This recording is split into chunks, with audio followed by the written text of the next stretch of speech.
It's July 6, 2013, and Asiana Airlines Flight 214 is on its final approach after a long journey from South Korea. On board, 307 people are anticipating a smooth landing at one of the busiest airports in the United States. The weather is perfect and visibility is clear, but in the moments to come, the crew will face unexpected challenges that will test their skills and decision-making. This is the story of Asiana Airlines Flight 214. On the morning of July 6, 2013, Asiana Airlines Flight 214, a Boeing 777, was nearing San Francisco International Airport. The Boeing 777 is known as one of the safest and most reliable planes in commercial aviation, and Asiana Airlines had a strong safety record up to this point. On board, the atmosphere was calm as passengers settled in for the final moments of their journey. Some looked out the windows, enjoying the clear skies and beautiful views as the plane began its descent. A crew of 4 pilots operated this flight. Captain Lee Kong-kook, who was in training on the Boeing 777, had 9,700 flight hours but only 43 hours on this aircraft type. He was the pilot flying for this flight, with First Officer Lee Young-min as his instructor and pilot monitoring. He had over 12,000 flight hours and was responsible for overseeing the approach and landing. A relief captain and relief first officer were also part of the crew. They took control during the cruise phase. This rotating system is standard on long-haul flights to ensure the crew is well rested before the critical approach and landing phases. For the flight crew, it felt like the middle of the night according to their internal body clocks, as they were still aligned with South Korea time. This meant they were operating at a time when their bodies would typically be at rest, which likely affected their alertness and decision-making.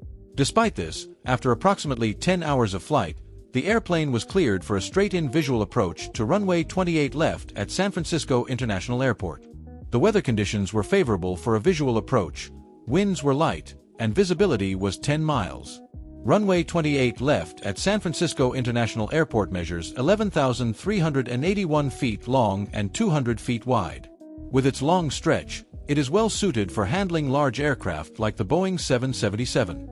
The airport is equipped with an Instrument Landing System, ILS, a precision radio navigation system that provides short-range guidance to aircraft during their approach to a runway, especially in poor weather or low visibility. The ILS works via 2 types of radio signals, the localizer and the glide slope.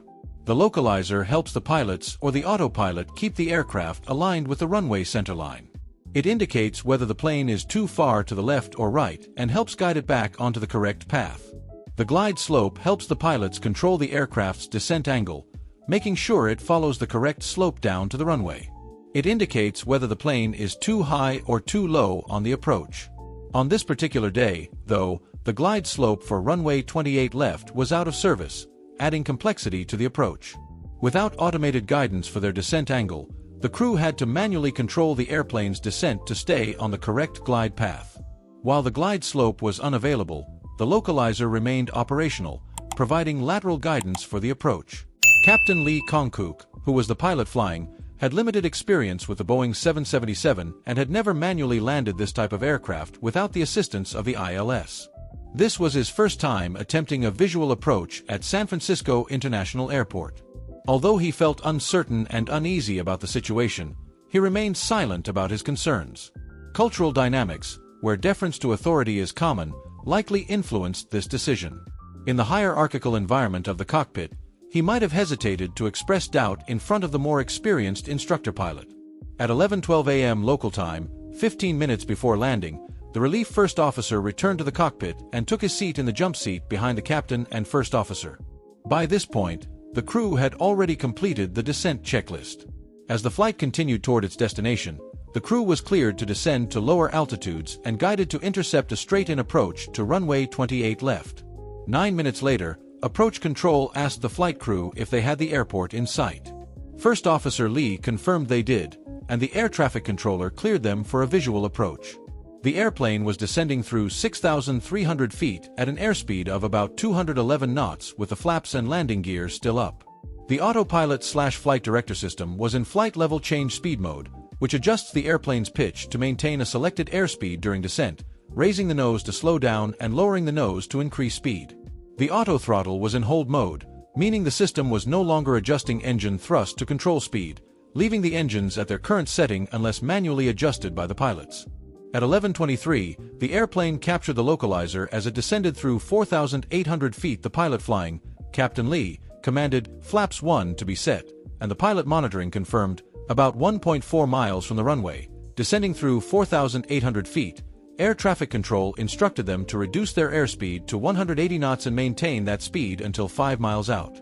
The pilot flying adjusted the airspeed accordingly and called for "Flaps 5." While their actions were appropriate, leaving the autopilot in flight level change speed mode made managing the descent more challenging. The autopilot adjusted the airplane's pitch to maintain the selected airspeed, which meant that when the pilot flying reduced it, the autopilot raised the nose to slow the aircraft. To manage the descent more effectively, the flight crew could have deployed the speed brakes but chose not to. This decision caused the airplane to drift above the glide path, and at this point, things started to go wrong. The pilots didn't immediately notice the aircraft was no longer on the correct 3-degree glide path. In the meantime, the descent rate dropped to 300 feet per minute, far too low to stay on course. With the airplane now about 11.5 nautical miles from the runway and descending through 4,300 feet, the pilot flying switched the autopilot pitch mode from flight level change speed to vertical speed mode, setting the descent rate to -1,000 feet per minute. In flight level change speed mode, the autopilot adjusts the descent to maintain the selected airspeed, but in vertical speed mode, the crew manually selects the rate of descent. While this gave the pilots more control over the descent rate, it also required closer attention to airspeed to avoid issues with speed management. At the same time, the auto throttle automatically switched from hold to SPD mode. In hold mode, the auto throttle doesn't adjust the thrust, but once it transitions to SPD mode, it actively manages the aircraft's airspeed by adjusting engine thrust to match the selected speed. Although the airplane's vertical speed increased toward the target, the descent rate of 1,000 feet per minute wasn't fast enough to maintain or regain the proper glide path, causing the airplane to drift further above it. The relief first officer, observing from the jump seat, reminded the crew that they were supposed to maintain 180 knots until 5 miles from the runway per the air traffic controller's earlier instruction. The pilot monitoring acknowledged this reminder, but the flight crew still hadn't reduced the airspeed to 180 knots. At this point, the airplane was flying too fast, making it harder for the crew to manage both altitude and speed effectively. At 11:24, approximately 8.5 nautical miles from the runway, the pilot flying called for the landing gear to be extended. Lowering the landing gear increased drag, which helped reduce the airplane's speed, but despite the additional drag, the descent rate was still insufficient to regain the desired glide path. The pilot flying could have also commanded "Flaps 20" to increase drag further, but he did not. The airplane remained about 900 feet above the desired glide path, and the workload was beginning to grow for the flight crew as they struggled to manage airspeed and altitude. The pilot monitoring noticed the airplane was positioned higher than it should be relative to the glide path. "This seems a little high." The pilot flying agreed but didn't take any immediate action. A few seconds later, he asked for clarification. "Do you mean it's too high?" The first officer gave an unclear response, and determined to fix the situation, the pilot flying took action. "I'll descend more." The vertical speed was set to -1,500 feet per minute, hoping to bring the airplane back on track. For the next 21 seconds, there was no communication between the flight crew as the airplane descended through 2,600 feet at a descent rate of 1,500 feet per minute. But even with this adjustment, the aircraft was still too high.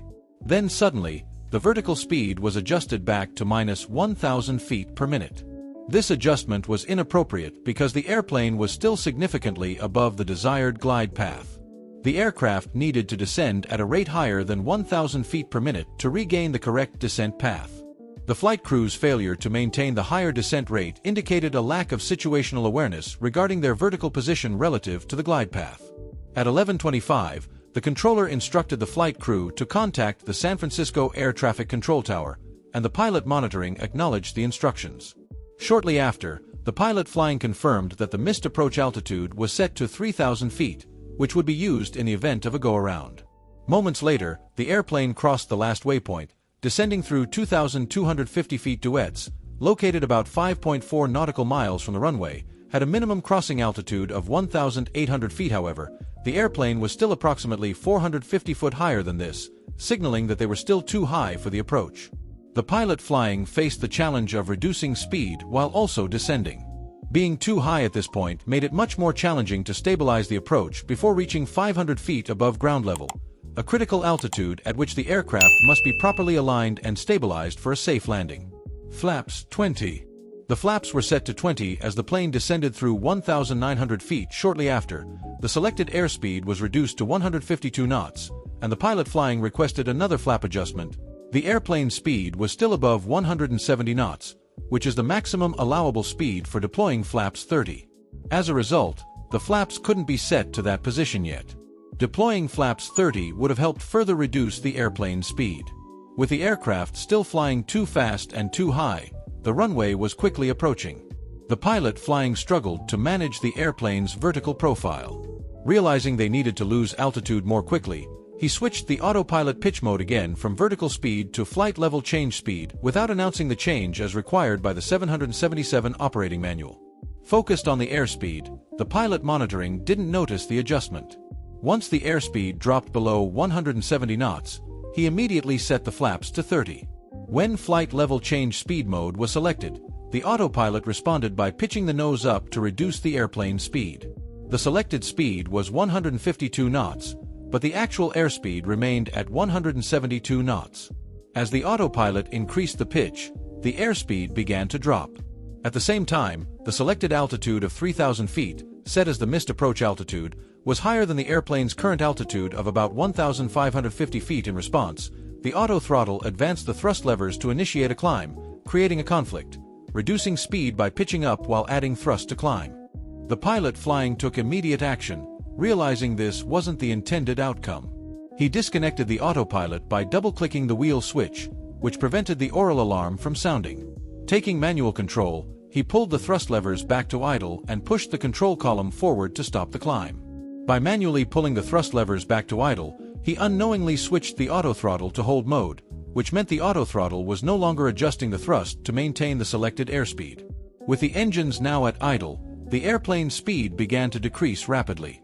Unfortunately, the crew didn't realize that the autothrottle was disengaged, allowing the speed to drop unchecked. At 11:26, the airplane was approximately 2.9 miles from the runway when the pilot flying adjusted the selected airspeed to 137 knots. At the time, the airplane's actual airspeed was still around 165 knots, with a descent rate of about 1,000 feet per minute.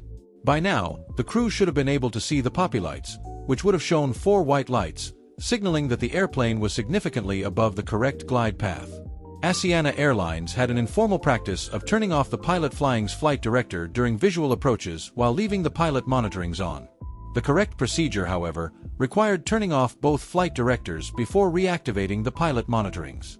In this case, only the pilot flying's was deactivated. If both had been switched off, the autothrottle would have switched back to SPD mode, resuming automatic airspeed control. This missed step may have helped prevent the rapid speed loss that followed. As the airplane descended through 1,000 feet at an airspeed of 151 knots, the poppy lights showed 4 whites, signaling the aircraft was still too high. Despite this, the airplane's speed was dangerously low, and the descent rate was now much faster than needed.